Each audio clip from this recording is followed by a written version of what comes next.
আসসালামু আলাইকুম এভরিওয়ান। আজকে আপনাদেরকে দেখিয়ে দেবো কিভাবে হোয়াটসঅ্যাপে ব্লক থেকে আনব্লক করবেন। 2026 সালে আজকে দেখিয়ে দেবো কিভাবে হোয়াটসঅ্যাপ ব্লক থেকে আনব্লক কীভাবে করবেন, সেই প্রসেসটা দেখিয়ে দেবো আজকের ভিডিওর মাধ্যমে। আপনারা অনেকেই অনেক কাজের ক্ষেত্রে অনেকেই ব্লক করে থাকেন, তো কীভাবে আনব্লক করবেন সেই প্রসেসটা জানেন না।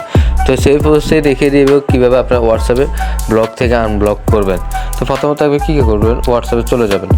হোয়াটসঅ্যাপে চলে আসার পরে এই দেখছেন হোয়াটসঅ্যাপ চলে আসার পর এরকম একটা ইন্টারফেস শো হবে। তারপর দেখছেন কর্নার থ্রি ডট মেনু, এই দেখতেছেন থ্রি ডট মেনুতে একটা ক্লিক করে দেবেন। থ্রি ডট মেনু ক্লিক করার পরে নিচে দেখতেছেন সেটিংস নামে একটা আইকন আছে, সেটিংস আইকনটাতে একটা ক্লিক করে দেবেন। ক্লিক করার পরে এরকম একটা ইন্টারফেস আপনার সামনে শো হবে। তো আপনারা কী করবেন, এই যে দেখতেছেন 3 নম্বর অপশনে 5EC নামের একটা অপশন আছে, ঠিক আছে। এই 5EC অপশনটাকে ক্লিক করে দেবেন।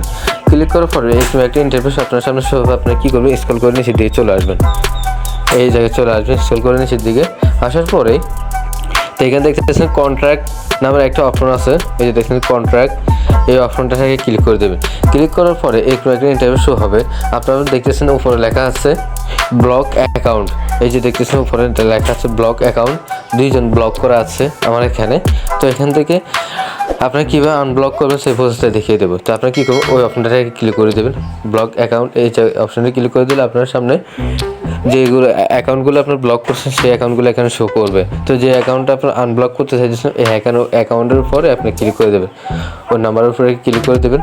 ক্লিক করার পরে এইখানে আনব্লক নামে একটা অপশন চলে আসবে, ঠিক আছে। আনব্লক নামে একটা অপশন চলে আসবে, আনব্লকের উপরে একটা ক্লিক করে দেবেন। ক্লিক করার সাথে সাথে লোডিং নিয়ে আপনার হোয়াটসঅ্যাপটি ব্লক থেকে আনব্লক হয়ে যাবে। যে যাকে আপনি ব্লক করছে সে অটোমেটিকলি আনব্লক হয়ে যাবে এই অপশনটাকে ক্লিক করার পরে। তো আশা করি বুঝতে পেরেছেন। তো ভিডিওটি যদি ভালো লাগে থাকে অবশ্যই চ্যানেলটা সাবস্ক্রাইব করে দেবেন, পাশে থাকা বেল আইকনটি বাজিয়ে দেবেন, আর লাইক কমেন্ট শেয়ার করে দেবেন। সবাই ভালো থাকবেন। আসসালামু আলাইকুম।